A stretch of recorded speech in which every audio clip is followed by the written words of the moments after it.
கடலலை கொஞ்சும் திருச்செந்தூரில் விஸ்வரூபமே வேலையா பழமுதி சோலை அறுவடை வீடும் புண்ணிய தரிசனம் முருகையா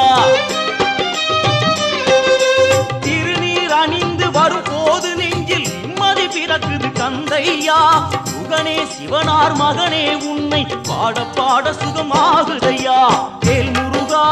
அரோகரா அரோகரா வேல் முருகா